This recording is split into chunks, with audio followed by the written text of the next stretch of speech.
చంద్రబాబు నాయుడు గారి సుపుత్రుడు మాట్లాడుతూ ఆయన మాట్లాడిన మాటలు చూస్తే నిజంగా నాకు ఆశ్చర్యం కనిపిస్తుంది.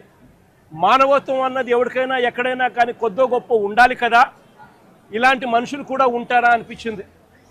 నిజంగా ఆయన అంటాడు 1,72,00,000 ఇస్తా ఉన్నాము అని చెప్పి.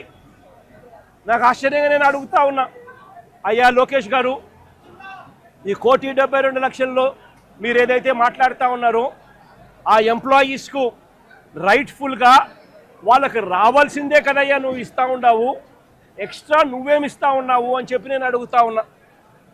ఈ ఎంప్లాయీస్కి రావాల్సిన గ్రూప్ ఇన్సూరెన్స్ అయితేనేమి, ప్రావిడెంట్ ఫండ్ అయితేనేమి, గ్రాట్యుటీ అయితేనేమి, రిస్క్ ఇన్సూరెన్స్ అయితేనేమి,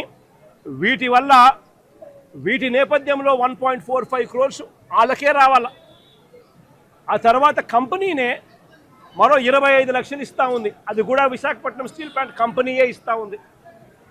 కేవలం ప్రైమ్ మినిస్టర్ రిలీఫ్ ఫండ్ కింద కేవలం 2 లక్షల రూపాయలు అదనంగా ఎక్స్గ్రేషియా కింద వస్తూ ఉంది. రాష్ట్ర ప్రభుత్వం నుంచి 0 రూపాయి అంటే రూపాయి కూడా ఇవ్వడంలే.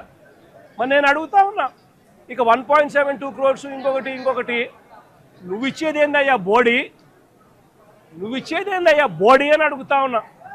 వాళ్ళకి రావాల్సిందే, వాళ్ళ హక్కుగా వాళ్ళకి రావాల్సిందే, వాళ్ళకు వస్తూ ఉంది, వాళ్ళకి అది ఇస్తూ ఉన్నారు, అది వాళ్ళకి ఇస్తూ ఉన్నారని మీరు చెప్తా ఉన్నారు. ఇది నిజంగా ధర్మమేనా, న్యాయమేనా అడుగుతా ఉన్నా. మేము ఇంత అడుగుతా ఉన్నా కూడా చంద్రబాబు నాయుడు గారి ప్రభుత్వంలో ఎక్కడైనా మానవత్వం లేక 1 కోటి రూపాయలు ఇవ్వాల్సిన చోట వాళ్ళకు ఇవ్వని పరిస్థితి ఎక్కడైనా ఉంటే మాత్రం ప్రతి బాధితుడికి చెప్తా ఉన్నా, ప్రతి అక్కకు, ప్రతి చెల్లెమ్మకు, ప్రతి బాబుకు చెప్తా ఉన్నా, బాధపడాల్సిన పనుల కొంచెం ఓపిక పట్టండి.